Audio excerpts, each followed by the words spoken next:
Hola amigos de la Gramática de Fonseca, ¿qué tal?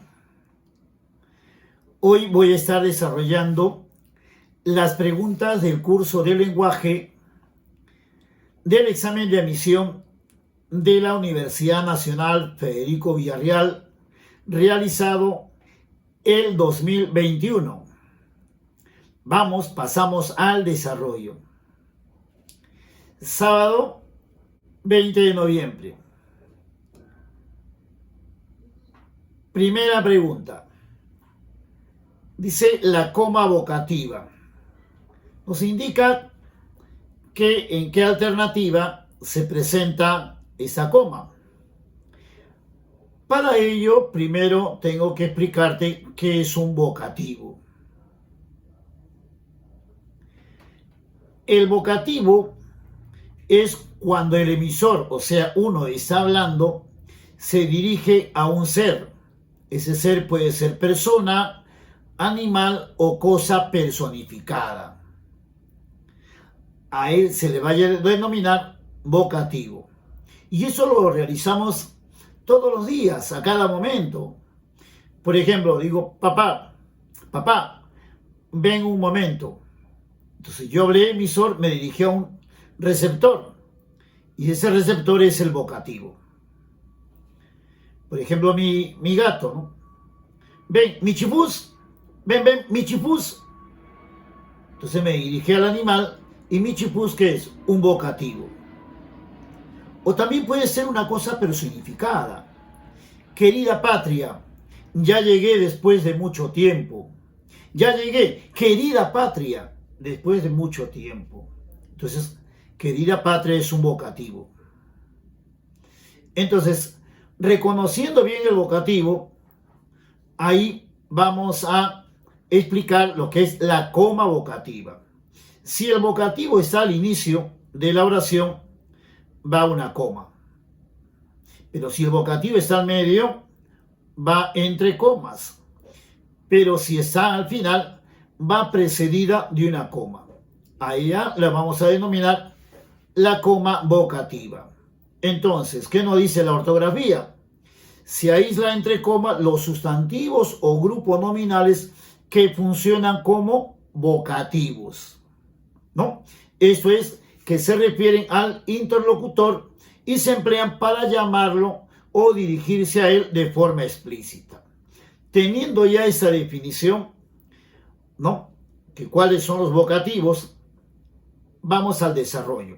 En la A, ayer conocí Trujillo, la ciudad de la eterna primavera. Como vemos acá, la ciudad de la eterna primavera es una posición. ¿Por qué? Porque hace una reiteración del sustantivo antecedente. ¿Quién es la ciudad de la eterna primavera? Trujillo. Por lo tanto, aquí va una coma apositiva. Pero en la siguiente, en la alternativa B, también observamos una coma. Pero primero hay que analizar los verbos. Nos damos cuenta que esta oración es compuesta porque presenta dos verbos. Y aquí me dicen que ese cantas es un verbo subordinado. ¿Y cómo nos vamos a dar cuenta que un verbo es subordinado? Porque tiene antes un nexo, un conector, que son estas palabras, qué, quién, cuál, como el ejemplo, ¿no? Que seas un buen profesional es mi ambición. Este seas es subordinado por el qué, que es un nexo. Igual sucede acá, cuando cantas es subordinado por la palabra cuando, ¿no? Cuando. Y aplaude es el verbo principal. Cuando yo quiero ubicar el sujeto, trabajo con el verbo principal. Y en esta oración, el sujeto viene a ser todos. Y cuando cantas, viene a ser una proposición subordinada, porque presenta un verbo subordinado, y cumple la función sintáctica de complemento circunstancial de tiempo. En una oración, la estructura, ¿cómo es? Primero se inicia con el sujeto, verbo, objeto directo, y al final debe estar el complemento circunstancial. Aquí, ese circunstancial debe estar al final. Pero ¿qué ha sucedido en esta oración? el complemento circunstancial que debe estar al final de una oración se ha movido y está al inicio. Entonces, cuando está al inicio, va una coma, denominada coma hiperbática o de circunstancial movido. ¿Ok? Pero ¿qué estamos buscando nosotros? La coma vocativa. Y al leer, ¿no?, las demás oraciones, él es bueno, coma hábil, coma astuto, inteligente. Decir la verdad, dijo un filósofo, es cuestión de tiempo. Tú eres, madre mía, la mejor amiga del mundo. Madre mía, tú eres la mejor amiga del mundo. Entonces la clave viene a ser la E. ¿Por qué? Porque madre mía es un vocativo, está al medio, tiene que ir entre comas. Denominada vocativa. Clave a la 1, la E. El vocativo. Pregunta 2. En la número 2 nos están explicando acá, nos están formulando, ¿no?, la pregunta de funciones del lenguaje. Nos dan una oración y nos dicen cuál es la función que se presenta en esa oración, en ese enunciado. ¿Cuáles son las funciones del lenguaje? Tenemos 6 funciones, ¿no? Referencial, expresiva, apelativa, metalingüística, poética y pática. Al leer este enunciado me dice: la Tierra es un planeta habitado por seres animados e inanimados. Vemos que el mensaje es objetivo, ¿o no? ¿Sí o no? Es objetivo. A decir, qué hermosa tierra, qué hermoso pueblo. ¿Ve? Es más subjetivo, una opinión del hablante. Entonces, aquí la función va a ser referencial. ¿Por qué? Te reitero, se emplea para informar objetivamente algo sobre la realidad o del mundo que nos rodea. A esta función también se le denomina, ¿no?, función representativa, denotativa, informativa. Clave, la B. Tercera pregunta, interesante, ¿eh? Porque acá nos dice cuál es la oración que se encuentra en voz pasiva. Lo primero que tenemos que desarrollar aquí es buscar los verbos, ¿no? Los verbos. Y ahí están los verbos. Tenemos verbo simple cuando es una palabra y verbos perífrasis, ¿no? Presentan más de una palabra con auxiliares, ¿no? Si uno analiza lo que es el verbo, hay tipo o clase de perífrasis verbales. En conclusión, una oración va a estar en voz pasiva cuando el verbo es pasivo. Así es simple. Pero para eso usted tiene que saber reconocer un verbo pasivo o cuál es la estructura de un verbo pasivo. Por ejemplo, ¿cómo se forma un verbo pasivo? Se forma mediante el verbo auxiliar ser conjugado. Quiere decir que este verbo ser cambia, ¿no? Fíjate cómo cambia la conjugación, más el participio.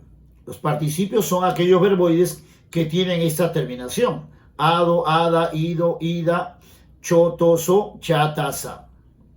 La unión del verbo ser conjugado más el participio forman un verbo pasivo. Por ejemplo, miren, Marixa compra el auto, ¿no? Marixa es el sujeto, el verbo viene a ser compra, ahí está, núcleo predicado, y a ese verbo compra lo vamos a denominar activo. ¿Por qué activo? Un verbo es activo porque la acción verbal lo realiza el sujeto. ¿Ok? Ahora, ese verbo activo lo vamos a convertir a pasivo. El objeto directo, mire cómo va a cambiar, ¿eh? Esto está en tiempo presente. Ojo ahí, tiempo presente. Si yo digo Marixa compra el auto, que está en tiempo presente, entonces pasa acá. El auto, mira, pasa a ser el sujeto. Ese objeto directo se traslada aquí. El auto es comprado por Marixa. Entonces el verbo viene a ser es comprado. Es un verbo perífrasis. Pero fíjate, es el verbo ser y comprado es el participio. Por lo tanto, este verbo es pasivo y la oración es pasiva. Cumple la estructura que está acá, ser más participio. Otro ejemplo, siempre cuando uno cambia de la voz activa a la pasiva tienes que tener en cuenta el tiempo verbal. Marixa compró el auto, sujeto, compró está en tiempo pasado pretérito, ahí está compró, núcleo predicado, y ese verbo es activo, ¿por qué? Porque la acción verbal lo realiza Marixa. Cambiemos a la pasiva, pero recuerda el tiempo, está en tiempo pasado, pretérito. El auto fue comprado por Marixa. El sujeto viene a ser el auto, ahí está. Verbo fue comprado, fue es el verbo ser conjugado, el verbo ser, o sea, fue el verbo ser, más el participio, hado, ido, hado. Y el verbo es pasivo. Ok, señores, el verbo es pasivo. Entonces aquí tenemos verbos pasivos. Esa es la regla. Hay que tener en cuenta mucho que para que un verboide participio, no se vayan a confundir, porque cualquier palabra que termine en ado es un participio, no tiene que derivar de un verbo. Si yo digo, por ejemplo, comprado, viene de comprar, amado, viene de amar, si es un participio. Teniendo ya esta base, cómo se forma un verbo pasivo, entonces la oración es pasiva. Vamos acá, vamos analizando acá la estructura y fíjense acá, los estudiantes devolvieron los libros. Sigamos el mismo procedimiento, sujeto, predicado, devolvieron, activo, porque la acción verbal lo realiza el sujeto. Cambiemos a la pasiva. ¿Cómo sería? Los libros fueron devueltos por los estudiantes. Ahí está el sujeto. ¿Y este verbo qué es? Pasivo, ¿no? Por lo tanto, la clave es la de, fíjense, el verbo ser más el participio, hado, ido, chotoso. Paso a paso, aquí, en la gramática de Fonseca. Entonces, te reitero, una oración es pasiva cuando el verbo es pasivo. Ok, un sujeto es pasivo cuando el verbo es pasivo. ¿Cuán importante es el verbo? Siguiente pregunta. Nos dan una oración y nos preguntan el sustantivo de esta oración, ¿no? Ubicar cuál es el sustantivo que cumple la función de objeto directo. Muy bien, que cumple la función de objeto directo.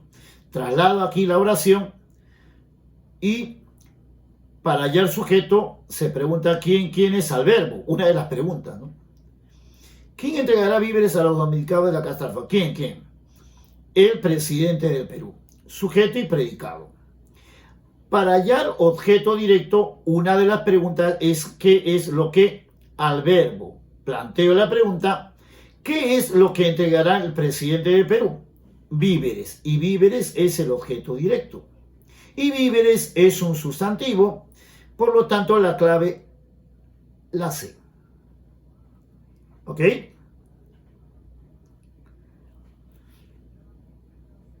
Sigamos. Examen desarrollado el domingo 21 de noviembre 2021. Vamos. Aquí en la gramática de Fonseca. Identifique la alternativa que presenta un participio en función de adjetivo. Wow. ¿Y cuáles son los participios? Aquellos que terminan en ¿qué? En ado, ido, choto, so. ¿Se recuerda? A ver, vamos, aquí está, se recuerda. ¿No? Un participio tiene esta terminación. Pero, ojo, tiene que derivar de un verbo. Ojo, tiene que nacer de un verbo. Entonces aquí, ¿cuál es el participio? Comprado, pero aquí está cumpliendo la función de verbo, perífrasis verbal. Ser más participio. Aquí tengo comprado, cumple la función de verbo, perífrasis verbal. Ser más participio. La pregunta es, ¿dónde el participio cumple la función de adjetivo? Vamos acá, miren, el auto comprado, el mismo participio, pero la diferencia aquí que comprado está cumpliendo la función de adjetivo. Auto comprado, modifica un sustantivo. Como mochila traída, traída es un participio porque proviene del verbo traer. Entonces cumple la función de ¿qué? De un adjetivo porque modifica un sustantivo. Entonces, modifica un sustantivo, ¿ok? Eso es lo que nos están planteando acá. Si vemos acá, reparado, viene de reparar, es un participio. Pero aquí, ¿cuál es el verbo? Fue reparado. Ser más participio, perífrasis verbal. Profesor Fonseca, aquí usted tiene intrépido, ido, ¿no? Aquí tiene. Y es un adjetivo, profe, porque hombre es un sustantivo, intrépido adjetivo. Sí, pero no es participio. Porque no existe el verbo intrepitar. O sea, aquí, ¿no? Te quiere hacer confundir. Pero usted sabe que un participio tiene que derivar de un verbo. No existe el verbo intrepitar. Sigamos buscando participio. Ado, ido, chotoso. Recibida viene de recibir. Ahí está el participio. Cartas recibidas. Entonces ahí sí cumple la función de un adjetivo porque modifica el sustantivo carta. Y la clave, la D.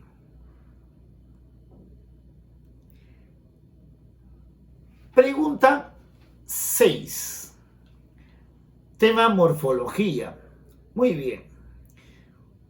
Cuando hablamos de morfología, la unidad mínima de la morfología significativa abstracta es el morfema. Y tenemos dos clases de morfema. Lexical, morfema lexical denominado raíz, y morfema gramatical, que vienen a ser los prefijos y los sufijos. ¿Ya? Los prefijos van a ser morfema derivativo y los sufijos pueden ser derivativos y flexivos. ¿Cuándo viene a ser flexivo el sufijo? Cuando me indica género, número, masculino, femenino, singular y plural. Y también cuando me indica persona, tiempo, a esos sufijos flexivos se le denomina morfema flexivo amalgama, y el morfema flexivo amalgama solamente se presenta en un verbo conjugado. ¿Ok? Vayamos acá. Entonces, identifique la alternativa que presenta morfema derivativo.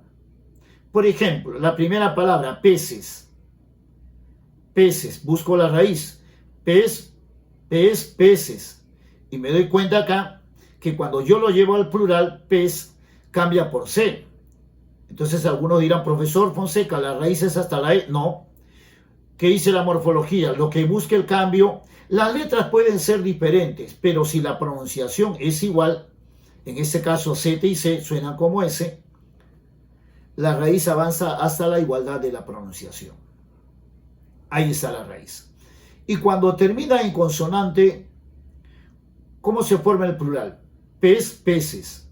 Tambor, tambores. Papel, papeles. Entonces, ES es un morfema flexivo del plural. Entonces aquí no hay morfema derivativo. Lo que hay flexivo, ¿o no? Veían es un verbo conjugado. Veían, ver. Entonces la raíz viene a ser hasta la V. Y veían es un verbo conjugado. Es un morfema flexivo denominado amalgama. Y el amalgama solamente aparece en el verbo. En cambio acá, ¿no? ES es un morfema flexivo simple.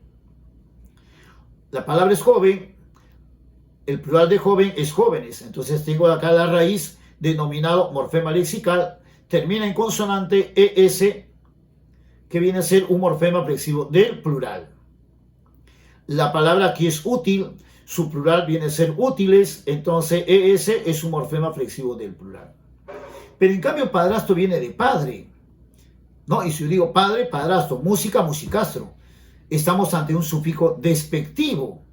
Por lo tanto, la raíz viene a ser hasta la R y ese astro es despectivo. Por lo tanto, es un morfema derivativo.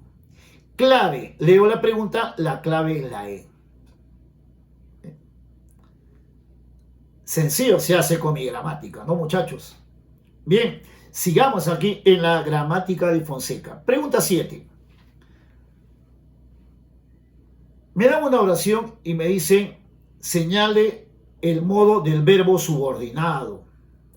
Y hace poco les enseñé verbo subordinado, ¿sí o no?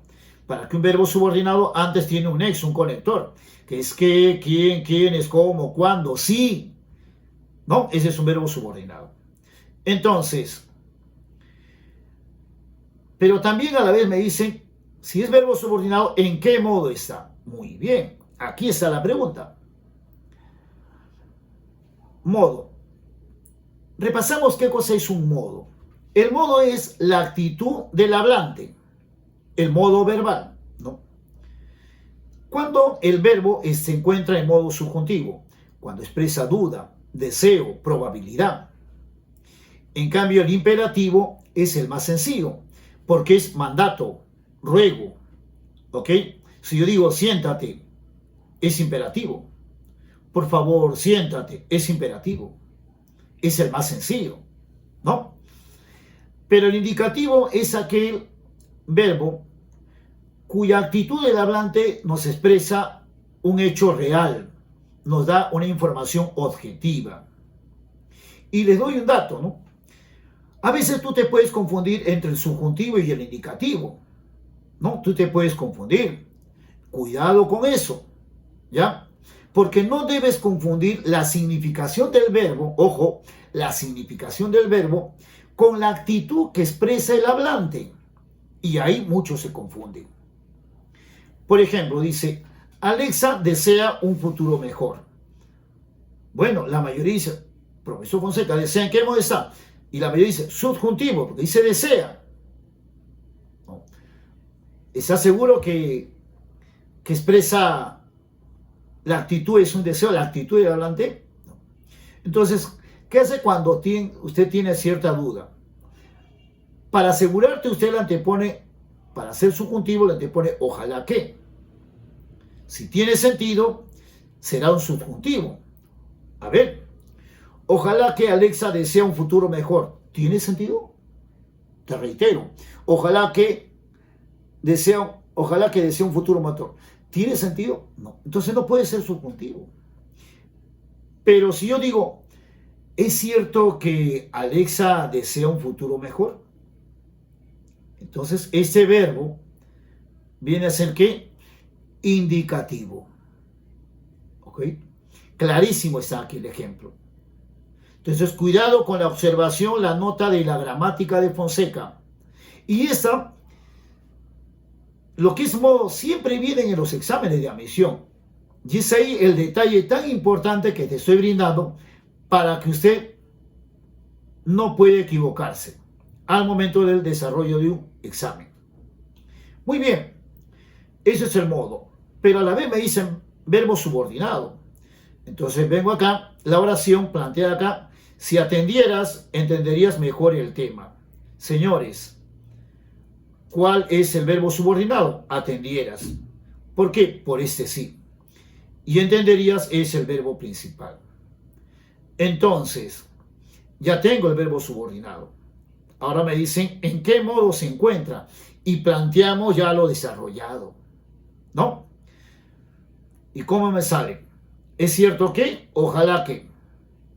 Allá. Ojalá que tú atendieras allá.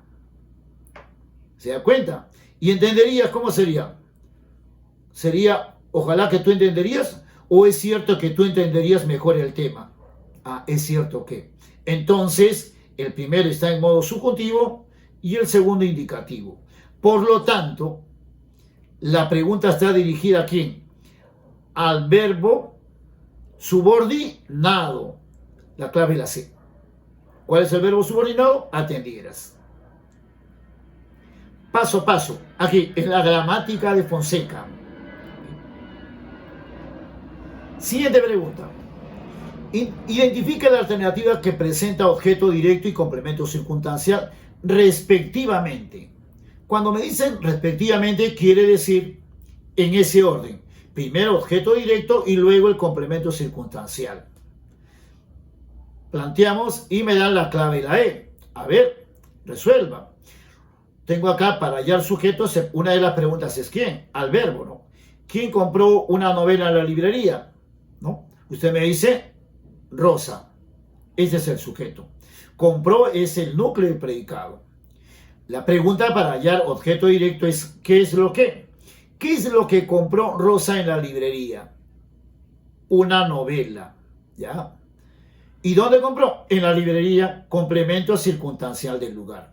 Pregunta tiene objeto directo y circunstancial del lugar, respectivamente, en ese orden, y la clave es la E. ¿Ok? ¿Vio? Espero tus comentarios, ¿no?, sobre el desarrollo de este examen de admisión de la Universidad Nacional Federico Villarreal, ¿no? Y a la vez, ¿no?, invita también a tus demás amigos y comparte este video para que de esa manera motives más al profesor Fonseca para seguir proyectando más videos. Nos vemos en una nueva versión de la gramática de Fonseca.